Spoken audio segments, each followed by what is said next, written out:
Welcome back to the Oxendine Law Podcast. I'm your host, Jarrod Oxendine. I've got my trusty partner and co-host, Christine Palmer, as always. And today we're going to delve into a very important topic, and that's the topic of child support.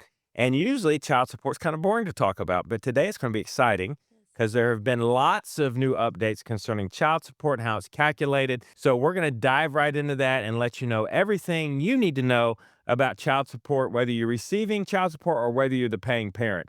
So first of all, how is child support determined? And I'll just say basically it is determined by a child support worksheet. We actually have a calculator, for lack of a better word, where we plug in mom's income, we plug in dad's income, we plug in other deviation concerning who's paying for the cost of health insurance and who's paying for the cost of work-related child care and extracurricular activities and other deviations, and then the calculator just spits out a number.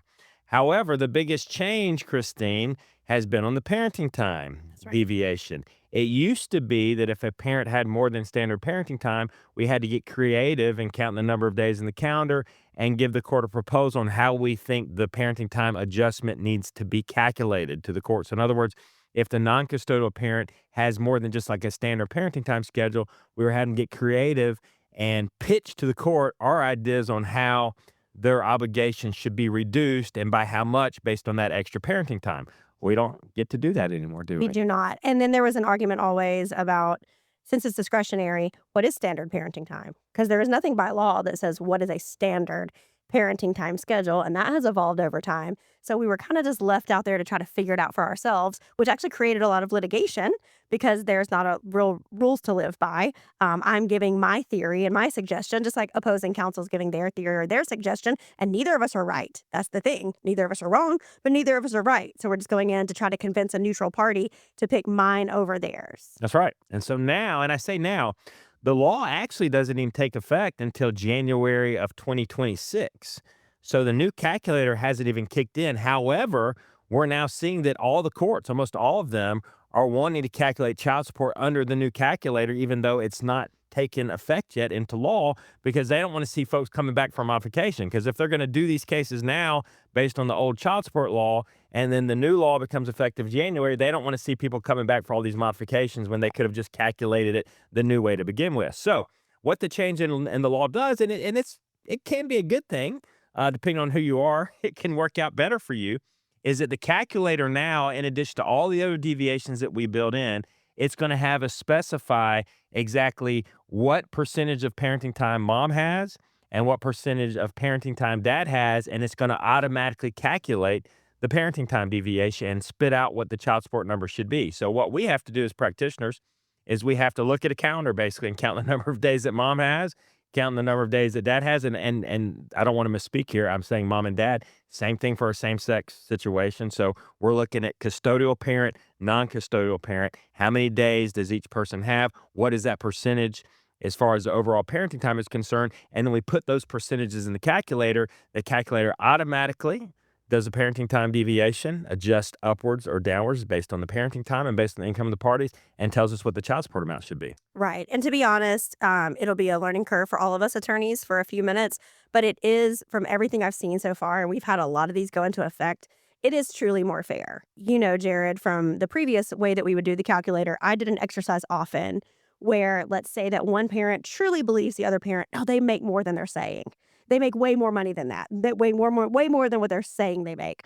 I would do an exercise where I'd say, okay, let's just say, for argument's sake, that we could prove they make $5,000 more per month than what they're saying. That's a significant number. 5,000 a month. And it would move the obligation just a little bit. It wouldn't go up as drastically as one would think because of the way that the formula was set up.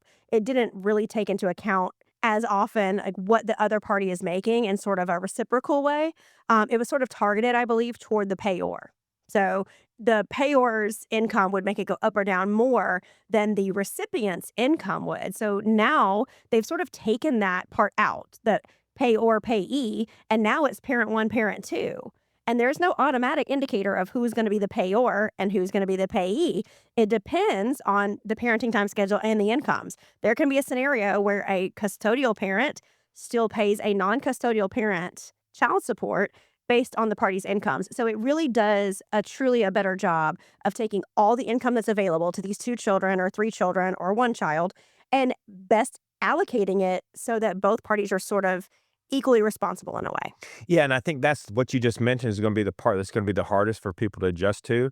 A situation where you've got a custodial parent that has the majority of the parenting time, and because they make so much more money than the other party, they're actually having to pay child support to the other party. That's right. And what's going to be interesting is we're going to get these orders in place where custodial parent that makes a lot of money is paying the other parent child support, but then the other parent doesn't exercise all the parenting time that they were awarded in the order. And so they end up having to come back for a modification to get the child support adjusted. So we're going to see that. But I agree with you. I think it's a good thing because keep in mind, parenting time deviations were not automatic. They were not. They were discretionary. And we had routinely cases where a parent would have more than whatever standard parenting time is. When I say standard parenting time, I'm talking like every other weekend, Friday to Sunday, maybe a midweek, 2 weeks during the summer, half the holidays. Most people would agree that's standard parenting time. We had cases where parents would have more than that, sometimes up to 40% or 45% of the time, and judges were not giving parenting time deviations, or they had the ability not to award a parenting time deviation and lower that person's child support obligation.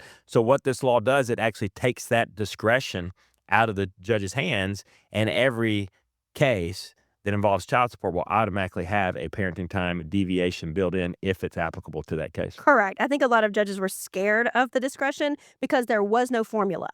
It is number one, what is standard? We don't know. Some people would consider a Thursday to Monday, Thursday overnight standard. Some people say 2 weeks in the summer standard. Some say 3 weeks in the summer standard. So there was that element. And then there was that there's no scientific calculation. So if you did determine, okay, this parent is deserving of a parenting time deviation, how do we calculate that amount? There was no way. So a lot of times discretion is good for a judge. I think sometimes discretion can be scary for a judge because no judge wants to be appealed. So they would err on the side of simply not exercising their discretion to ensure that it was in complete compliance with the law. So the new law has eliminated that such that every judge is going to contemplate parenting time. And there's still going to be myths out there. So let's address a couple of those. You know, the myth that moms always get child support. Obviously, that's not the case. We kind of just covered that.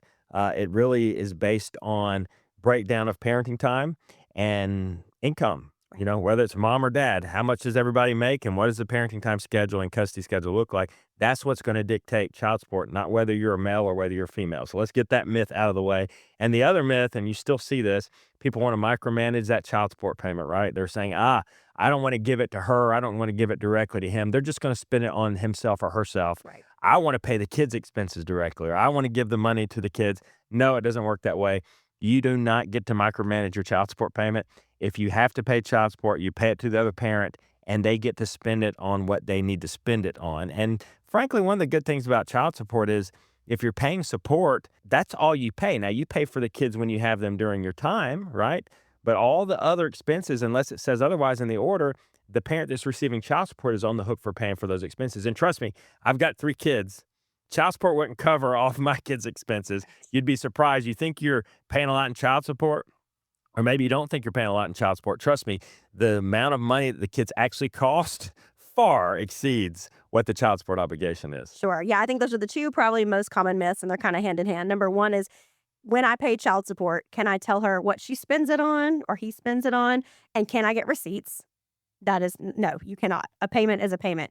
And then I think the second most common myth is that you can deduct expenses. You cannot. So even if the other side, mom or dad, says, hey, don't worry about paying me the whole child support. Why don't you pay for Joey's field trip and just pay me the difference? Do not do that.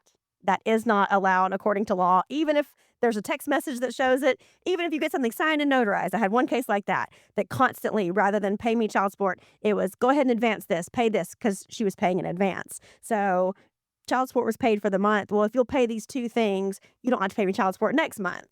That is not a legally binding agreement, and you would still be on the hook for the child support. You may not be in willful contempt, but you're still on the hook for that order. So no, you cannot deduct expenses from your child support award. Pay that total amount, no matter what, under all circumstances. That's exactly right. So let's talk about modification, because people are probably wondering, okay, so we get divorced or we have our final agreement in place and it covers the child support obligation.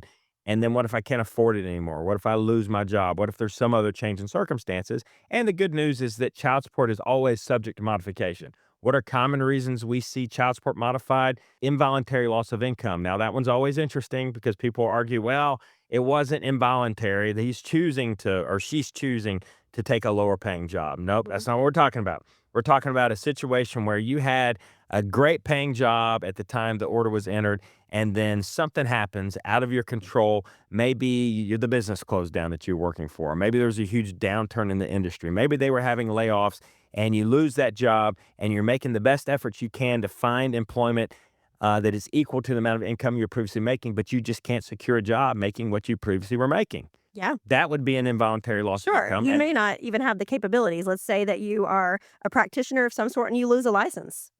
Or let's say that you become physically injured such that you literally physically cannot perform that job or a similar job, a stroke, something along those lines. Or if you're physically unable to do it, that's what we're talking about, an involuntary loss of income. And like you said, I mean, we had a case in the past where a gentleman was making a lot of money because of the side of the communications industry that he was in. Back in the day, those pagers, that stuff was hitting, and that just became obsolete. Like everything he was involved in ultimately became obsolete. So he can't be expected, and he has no training in internet technology. So he can't be expected to have that translate into today's world. So sometimes your qualifications simply don't allow you to earn the income they used to. Another reason you'll see is the other parent starts making more money. So, that happens all the time. People change jobs, people advance in their careers. And let's say your ex was making $50,000 per year at the time of the divorce or at the time of the final order. And then 3 or 4 or 5 years later down the road, they've doubled their income. Right. That would be grounds to come in and get a modification of child support. Modification of custody is also grounds to modify child support. Now, here's what you got to watch out for. We've seen cases where the parent just agrees, okay, you know what? Susie's not happy here. Why don't you try? You think you can do better than me? Good luck. Susie's going to go live with you for a while. And then Susie goes to live with the other parent, and that parent stops paying child support. No order in place, Right. but they just stop. Guess what? You're still legally on the hook for that child support. You've got to get the order modified. I see people make that mistake so many times. They will work out an agreement off paper, under the desk, not signed off by a judge. And maybe the parent said, it's okay. You don't have to pay me. We see that too. Right. Don't worry about the order. Order says you have to pay me $1,000 per month. Just pay me $500. I agree that was too much. Right. And then you pay $500 for years. And all of a sudden you get a disagreement and that person comes after you in court for the difference between the $500 and the $1,000. You owe it. You owe it. Now, you may not be found in contempt as long as you Likely can will. prove. And As you long as likely, you can prove that they actually agreed for you to pay the lower payment. right. But the point is you're still going to be on the hook for the difference, and the judge is going to enforce that and make you pay that difference. Same thing if the child comes to live with you and you stop paying child support. So make sure, this is a really good piece of advice, if you're going to modify the amount of child support, do it through a court order. Yes. If you're going to have the child come live with you, make sure you do it through a court order that modifies custody, parenting time, and child support. Yeah. Or, I mean, if you're doing the test drive, great. Still pay the child support. I mean, there's nothing wrong with still paying it out there. I don't want anyone discouraged about test driving. Well, if I'm still going to have to pay, I'm not going to do it. No, pay the money. It's not going to be reimbursed to you, but sometimes it's worth it just to set that precedent of maybe it did work better. So don't let that discourage you. But at very minimum, if they're not accepting it, because you've seen those where it's sent by Venmo or something and they don't accept money, put it aside. Have it sitting in a bank account ready to go so that when and if attorneys get involved, the attorney can send the check over and you're covered. It's good advice. And the last thing I think we're going to cover is what happens if you don't pay child support, right? A lot of people have a problem with collecting the child support. They've got an ex that's just refusing to do what they're supposed to do. And do you have a remedy? You do. You can file what's called a petition for contempt, which is a petition with the court saying, Judge, you ordered him or her to pay me X number of dollars in child support. They haven't paid in 3 years.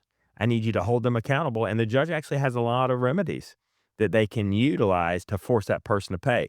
We've seen people put in jail. I've seen grown men cry, getting dragged out of the courtroom and going to the common jail of the county where they live with all the other criminals. Quickly taking off their watch and their wallet and give it to somebody in the crowd. And giving you that evil stare down like you're the reason I'm going to jail. It's not my fault. because No. I didn't pay his Right. bad attorney or bad ex-spouse, whatever.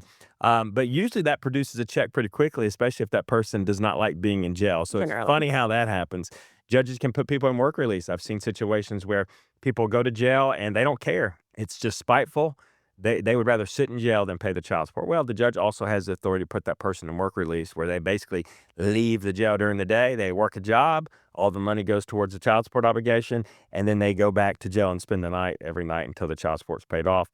Judges can also garnish wages, so don't forget about that. We can get an income deduction order in place where the child support's automatically garnished from the person's income and paycheck. Right. And judge can also order that person to reimburse you for any attorney's fees that you had to incur in having to bring that contempt case. They can. And sometimes Jared and I will give the advice also to get child support services involved, depending on the circumstances, because child support services, though it's an administrative agency, it's an arm of the court. They have the power to suspend your driver's license, to suspend CDL licenses, to also prevent you from procuring those licenses, as well as prevent you from obtaining a passport. So there are a lot of remedies out there to punish the bad guy or girl who's not paying. There's a lot more we could say, but I think that covers the basics of what you guys need to know. So be sure to subscribe. If you enjoyed this podcast episode, you found it helpful, make sure you subscribe on your favorite podcast platform. If you're watching us on YouTube, hit that bell. That way you'll be notified immediately with any updates. Other than that, we always enjoy these episodes with you guys, and we'll see you next time.